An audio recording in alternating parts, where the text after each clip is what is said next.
Hello viewers, இன்னைக்கு crime ஸ்டோரியில சில வித்தியாசமான சம்பவங்களை நம்ம பார்க்க போறோம். ஒவ்வொரு விஷயத்தை கேட்கும் பொழுதே ரொம்ப அதிர்ச்சியா இருக்குங்க. கிரைம் ஸ்டோரியில இப்ப நம்ம பார்க்க போற சம்பவம், மகளின் தற்கொலைக்கு பின்னாடி ஏதோ ஒரு மர்மம் இருக்கிறதா குற்றம் சாட்டியிருக்கிறார் அப்பெண்ணின் தந்தை.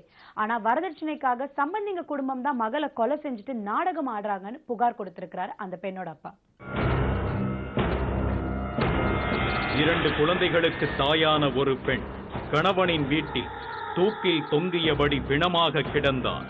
மர்மமான முறை மாப்பிள்ளை வீட்டார்தான் மகளை கொன்றுவிட்டு நாடகமாடுவதாக குற்றம் சாட்டுகிறார்கள் பெண்ணின் குடும்பத்தார். ஆனால் கணவனும் மனைவி தற்கொலை செய்து கொண்டதற்கான காரணம் புரியவில்லையே என்று புலம்புகிறார் அனைவரிடம். புரியாத புதிராக இருக்கும் இந்த சம்பவத்தின் மைய புள்ளியாக திகழ்பவர் சரளாதேவி என்ற இளம் பெண். சென்னை ஆவடிக்கு அருகே உள்ள கோவில் பதாகை என்ற ஊரைச் சேர்ந்த அண்ணாமலை என்பவரின் மகள்தான் இந்த சரளாதேவி. 7 ஆண்டுகளுக்கு முன்பு சரளாதேவியை செந்தில்குமார் என்பவருக்கு திருமணம் செய்து கொடுத்தார் தந்தை அண்ணாமலை. சீர்வரிசையாக 40 சவரன் நகைகள், திருமண செலவுக்காக சுமார் 1 லட்சம் ரூபாய் என அள்ளியும் கொடுத்தார் அவர். 40 சவரம் போட்டோம்பா. 2004 கல்யாணம் ஆச்சு. 80,000 கையில கொடுத்துக்கிறோம். அழுதுக்குனே. சரளாதேவியை மணந்த செந்தில்குமார் சென்னை திருவெற்றியூர் மாட்டுச்சந்தை சீனிவாசபுரத்தைச் சேர்ந்தவர். ஒரு தனியார் நிறுவனத்தில் செந்தில்குமாருக்கு வேலை. செந்தில்குமாருடன் திருவெற்றியூரில் சந்தோஷமாக குடும்பம் நடத்திய சரளாதேவிக்கு அடுத்தடுத்து 2 பெண் குழந்தைகள் பிறந்தனர்.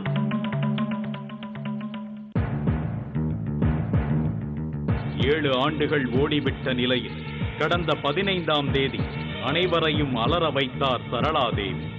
காரணம், வீட்டுக்குள்ளேயே அவர் தூக்கில் பிணமாக தொங்கியதுதான். சம்பவத்தை பற்றி ஆளாளுக்கு சொன்னார்கள் வெவ்வேறு கோணத்தில். முதலில் கணவன் செந்தில்குமார் தரப்பு சொல்வதை பார்ப்போம். 15ஆம் தேதி அன்று காலை கோவிலுக்கு போக முடிவு செய்தது செந்தில்குமாரின் குடும்பம். மாமனார், மாமியார், கணவன் உட்பட அனைவரும் தயாராகிவிட்ட நிலையில் வீட்டு வேலை காரணமாக சரளாதேவி மட்டும் தயாராகவில்லை. இதனால் அவரை மட்டும் விட்டுவிட்டு அனைவரும் கோவிலுக்கு புறப்பட்டனர். மின் வேலை ஒன்று பாக்கி இருந்ததால் அதனை சரி செய்ய ஒருவர் வருவார் என்றும் அவரை வைத்து வேலை வாங்கும்படியும் மனைவியிடம் சொல்லிவிட்டு சென்றார் கணவர் செந்தில்குமார். வியாழக்கிழமை தட்சிணாமூர்த்தி கோயிலுக்கு நாங்கள் எப்பவும் வாரம் போகிறதா போவோம். அந்த கோயிலுக்கு போகிறதுக்காக நானும் வீட்டில் பையன் 3 பேரும் போனோம். அப்போ இதை இப்போ விறகு சாமெல்லாம் க்ளீன் பண்ணி வச்சுட்டு வீடெல்லாம் தொடச்சிட்டு மேலே பூ கிள்ளிட்டு வந்தது. பூ கிள்ளிட்டு ரொம்ப நாங்கள் கிளம்புனோம். கிளம்பி போகும்போது அவன் சரி நாங்கள் கோயிலுக்கு போயிட்டு வந்துடுறோம்னு சொல்லிட்டு நாங்கள் கிளம்பி போனோம். இதன் பிறகு மாலை 4 மணிக்கு கோவிலுக்கு சென்றிருந்தவர்கள் அனைவரும் வீட்டுக்கு திரும்பினார்கள். வீட்டுக்குள் சரளாதேவி நடமாட்டமே இல்லாததால் அவரை வீடு முழுக்க தேடினார்கள் ஒருவித பதற்றத்துடன். அப்போது செந்தில்குமாரின் அக்காள் மகன் குளியலறைக்கு அருகே கண்டார் அந்த பயங்கரமான காட்சியை. ஆமா, குடவை மூலம் தூக்கில் பிணமாக தொங்கிக் கொண்டிருந்தார் சரளாதேவி. இதனால் ஒட்டுமொத்த குடும்பமும் அதிர்ச்சியில் அலறி போய்விட்டது. இங்க குரல் கொடுத்துட்டு அங்க குரல் கொடுத்துட்டு என்னடா பண்ணுது சொல்லிட்டு இவ்வளவு நாள் என்ன பண்ணிட்டு இருக்கு சொல்லிட்டு நான் என்ன பண்ணேன், மேல வந்தேன். மேல வந்துட்டு இங்க கதவு தள்ளி பார்த்தேன். திறக்கிற மாதிரி தெரியல, குரலும் கொடுக்கல. அவன் கதவு திறந்து பார்த்தா தூங்கின்னு இருக்கா சார். என்ன பண்றதுன்னே தெரியல. அப்படியே மேல போய் தூக்கி எங்க அக்கா பையன் தான் வீட்டுல யாரும் கூட இல்லை. இவங்க கூட கீழே அப்பதான் இறங்கி அவங்க எனக்கு அவங்களுக்கு முன்னாடி நான் வந்துட்டேன். அவங்க அப்புறம் தான் பின்னாடி அலரேச்சின்னு ஓடிடுறாங்க எல்லாம். பெரிய செந்தில் என்ன செய்தா சரி அவன் தட்டி இருக்கா, திறக்கல. உடனே சாவி எடுத்து சாவியை மொத்தமா 4 ரூம் சாவி ஒன்னா தான் இருக்கும். சாவில இருந்து எடுத்து சாவி திறந்துங்க. அப்போ இது மாதிரி இருக்கு. சரளாதேவியின் பெற்றோருக்கு தகவல் பறக்க அவர்கள் அலறி அடித்துக் கொண்டு உறவினர்களுடன் வந்தனர் ஆவடியில் இருந்து. சரளாதேவி தற்கொலை என சொல்லப்பட்டதை அவர்கள் யாரும் நம்பவே இல்லை. மகளை மாப்பிள்ளை வீட்டாரை அடித்துக் கொன்றுவிட்டு தற்கொலை என நாடகமாடுவதாக கொந்தளித்தார் சரளாதேவியின் தந்தை அண்ணாமலை. எங்களுக்கு தகவல் எதுவுமே சொல்ல சார். தகவல் எங்களுக்கு ஹாஸ்பிட்டல் கூட்டின்னு போயிருக்கிறோம். உடம்பு சரியில்லை, ஹாஸ்பிட்டல் கூட்டின்னு போயிருக்கிறோம். நாங்க அவ்வளவுதான். காலையில வந்து என்ன இதுல பிரச்சனை என்னன்னு இது தீர விசாரிச்சோம்னா, காலையில ஏதோ மாத்திரை எடுத்து கொடுக்கலையா எங்க அக்கா அவங்களுக்கு, அவங்க அந்த மாத்திரை போடலையா, அவங்க மாமியாருக்கு மாத்திரை எடுத்து கொடுக்கலையா அவங்க.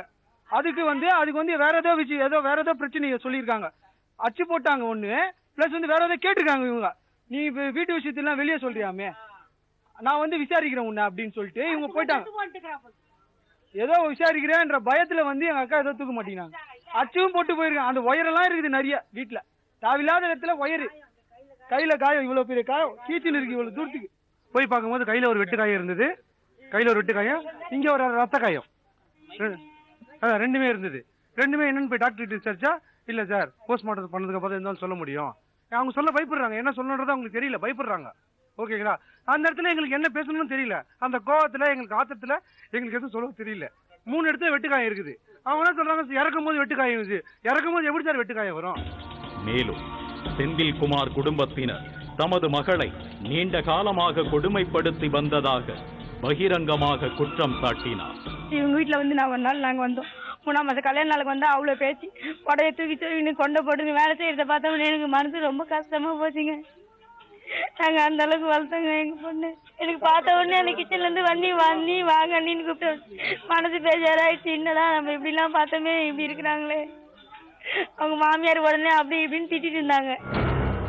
செந்தில்குமார் குடும்பத்தினர் தமது மகளை நீண்ட காலமாக கொடுமைப்படுத்தி வந்ததாக பகிரங்கமாக குற்றம் சாட்டினார். போன் செய்தால் கூட மாமனார் மாமியாருக்கு பயந்து போனை எடுத்து பேச மாட்டாள் சரளாதேவி என்று சம்பவங்களை அடுக்கினார் அண்ணாமலை. ராமச்சந்திரா யூனிவர்சிட்டியில டாக்டர் படிச்சாங்க, அவங்களையும் குற்றம், படிச்சவங்கள வேலைக்கு போக கூடாதுன்னு சொல்லிட்டாங்க, ஒதுக்கணும். சரி ஓகே விடுங்க, எங்க பொண்ணு நல்லா இருக்கணும், எங்க அக்கா நல்லா இருக்கணும்ட்டு எங்க அக்கா போன் வச்சிருந்தாங்க, போனும் கிடையாது எங்க அக்காவுக்கு, செல்போனே கிடையாது.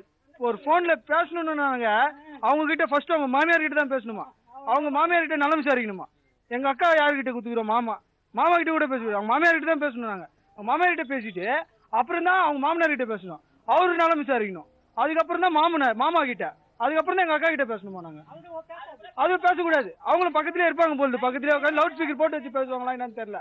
எல்லாத்துக்குமே அவங்க வீட்டுல துணி துவைக்கி, இந்த பொண்ணு வந்த உடனே அவங்க வீட்டுல வேலை செய்ய நிறுத்திட்டாங்களாம். அதனால எல்லாமே இந்த பொண்ணு தாங்க, துணி துவைக்குது, சாமான் துவைக்குது, சோறு ஆக்குது, அவங்களுக்கு போறது, அவங்களுக்கு வேலை மாத்திரையை சேர்த்து கொடுக்கணுமா.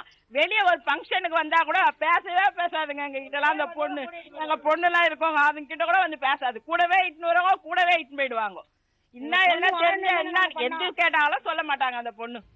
மேலும் சரளாதேவி இறந்து போனது பற்றி தெருவில் இருப்பவர்களுக்கு கூட சொல்லாமல் 2 மணி நேரம் மறைத்தது ஏன் என்றும் அவர் கேள்வி எழுப்பினார். அவங்க செத்து போயிட்டு இருக்காங்க, இங்கேயே எப்பயோ 4 மணிக்கெல்லாம் செத்து போயிட்டு இருக்காங்க. இங்க இருக்கவங்களுக்கு யாருக்குமே தெரியாது, இந்த மக்களுக்கு இங்க இருக்காங்களே யாருக்குமே தெரியாது.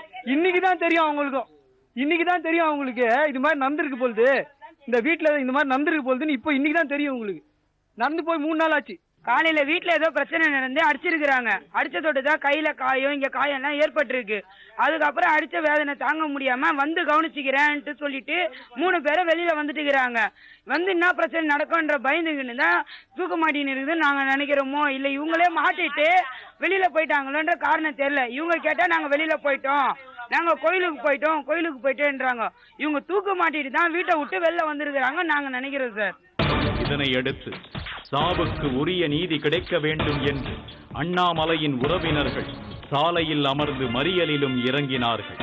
போலீசார் நீண்ட நேரம் சமரசம் செய்த பிறகு மகளின் உடலை சொந்த ஊரான கோவில் பதாகைக்கே எடுத்துச் சென்று விட்டனர் பெற்றோர். சரளாதேவியின் உடலுக்கு அவர் அண்ணன் தான் கொள்ளி வைத்தார். ஆனால் செந்தில்குமார் தனது மனைவி எதற்காக தற்கொலை செய்து கொண்டார் என்பதே புரியவில்லை என்று புலம்புகிறார் தடாலடியாக. சார் எனக்கு புரியல, அவ எதனா ஒரு வார்த்தை என்கிட்ட ஒரு சொல்லியிருந்தா கூட நான் எதனா செஞ்சிருப்பேன் சார், எதுவுமே சொல்லலையே, எல்லாம் மனசுக்குள்ளே வச்சு நீ என்ன பண்ணானே தெரியல அவ. ஆனா ஒன்று எப்ப பாரு போலும்பா, என் படிப்பு போச்சு, என் வேலை போச்சுன்னு சொல்லுவா. நான் அதான் சொன்ன, குழந்தைங்களாம் வளரட்டும், ஓரளவுக்கு சின்ன குழந்தை இப்போதான் 2 வயசு ஆகுது, எல்லாம் வளரட்டும், நான் கண்டிப்பா உனக்கு எதனா வேலைக்கு அனுப்புவேன், உன் மனசு வரையும் நந்துக்கோன்னு நான் எவ்வளவு சொல்லிக்கிறேன் சார். அவ என்னத்த மனசுல வச்சு நீ என்ன பண்ணானே தெரியல. சரளாதேவிக்கு தனக்கும் தகராறே வந்ததில்லை என்று கூறும் அவர் மனைவியின் நடத்தையில் கூட எந்த சந்தேகமும் இல்லை என்கிறார். கோடை விடுமுறையில் 2 முறை வெளியூர்களுக்கு சரளாதேவி சந்தோஷமாக சுற்றுலா வந்ததாகவும் குறிப்பிட்டார் கணவர் செந்தில்குமார். அதே நேரத்தில் செந்தில்குமாருக்கும் வீட்டுக்கு அருகே வசிக்கும் திருமணமான ஒரு பெண்ணுக்கும் கள்ளத் தொடர்பு இருப்பதாக கசிகிறது ஒரு தகவல். இது தொடர்பான மனவேதனையால் கூட சரளாதேவி தற்கொலை முடிவை தேடிக்கொண்டிருக்கலாம் என்கிறது அந்த தரப்பு. ஒரு மருத்துவ படிச்ச பொண்ணு வந்து இது மாதிரி முடிவு எடுக்கிறாங்கன்னா இன்னைக்கு நேற்று நடந்த முடிவு இருக்காது. இன்னைக்கு நேற்று நடந்த முடிவா இருக்காது. இது பல வருஷமா 7 வருஷமா நடந்த முடிவுல தான் இந்த மாதிரி முடிவு எடுக்க முடியும். இப்ப போயிட்டு மேல போயிட்டு என்ன ரீசன் போய் காரணம்னு கேட்டா, என் பொண்ணை நான் பூ கட்ட சொன்னேன், சாமான் தைக்க சொன்னேன், சாமான் தைச்சிட்டு போய் பார்த்தா உள்ள போய் தூக்க மாட்டீங்கன்னு சொல்றாங்க. இது ஒரு காரணமா சார்? அவங்க ஒரு படிக்காதவங்க ஒன்றும் கிடையாது, நல்லா படிச்சிருக்காங்க, நல்லா யோசனை பண்ணி தான் முடிவு எடுக்காங்க. இத்தனையும் பாத்தீங்கன்னா எந்த லேடிஸா இருந்தாலும் பால் குடிக்கிற குழந்தை கையில இருக்கு சார், அந்த முடிவு எடுப்பாங்களா? பால் குடிக்கிற குழந்தை கையில இருக்குது. அந்த குழந்தை மைண்ட்ல வந்திருக்காது சார். ஒரு செகண்ட் யோசிக்க முன்னாடி சரளாதேவி எப்படி இறந்தார், உண்மையான பின்னணி என்ன, இதை ஆராய்ந்தால் பல கேள்விகளுக்கு விடை தெரியும். அதுவரை இது மர்மமாகத்தான் இருக்கும்.